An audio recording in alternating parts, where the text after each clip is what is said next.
production company. What does the company do? This is important. They acquire oil and gas leases. That allows them to get the gas. They test for it to find out where it is. They build a well and access road to it. They explore, they drill, they complete by fracking, they construct a pipeline to the nearest common carrier, they test, measure, market, and sell the gas, they maintain it along the pipelines. When it's all gone, they plug and abandon, and then they reclaim and restore. That's it. That's all they do.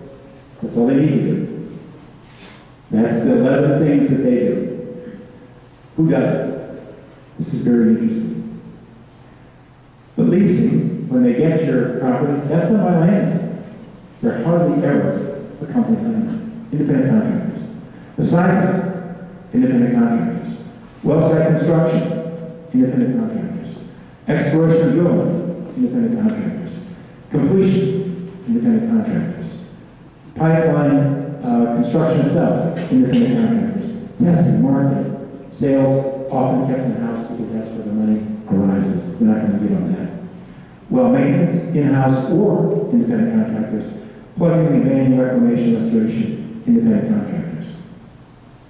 So, what is the essential nature of an oil and gas development company? There it is. General contractor. You can be a Chesapeake. You just have to hire a person in every one of those categories who knows what he's doing. You have investors. So it isn't rocket science.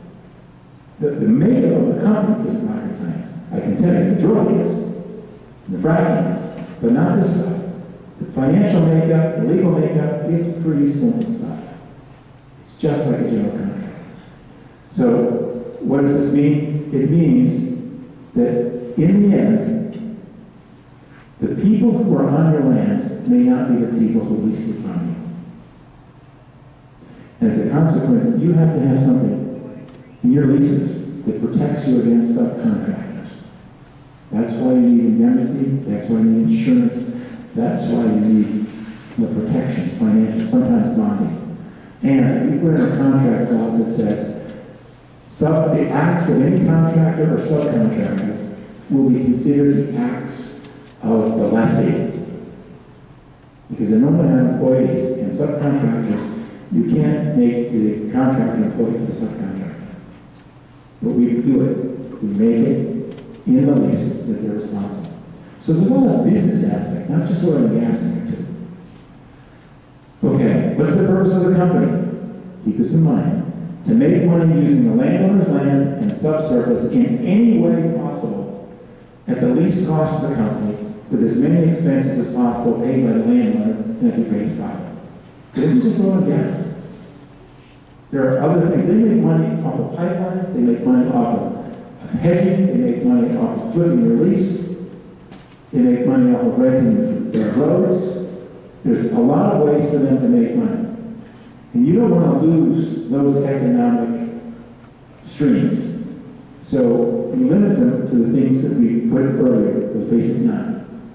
Landowner purpose, to make money from your own natural resources at no expense to you. Why should you carry an expense? This is their business. Without losing the capacity and the right to develop the other resources on the land. Wind, geothermal, farming, timber, bluestone, preservation, park, recreation, campground, you name it. Subdivision. You don't want to lose those rights unless you know you're losing and you get paid for them in this lease. All the while preserving the landowner's quality of life, human and natural, and guarding against the frailties of all humans, which they have: error, mistaken judgment, incompetence, neglect, negligence, greed, spite, and fraud. All of those I have seen in my relationships with landowners and their relationships with the industry. It comes up, there's too much money. There's way too much money, and these things come into play. Okay, industry standards. No such thing. Thank you very much. They can't. When you're talking about a lease, it would be antitrust for them to have standards about the lease. They can't. They have to be separate. So if they say, oh, we only pay this. About 4 years ago, there was a couple of articles in the Corning Leader in which certain landowners saying, oh, the standard royalty rate's an 8. We never pay more than that. course, we all know that's baloney.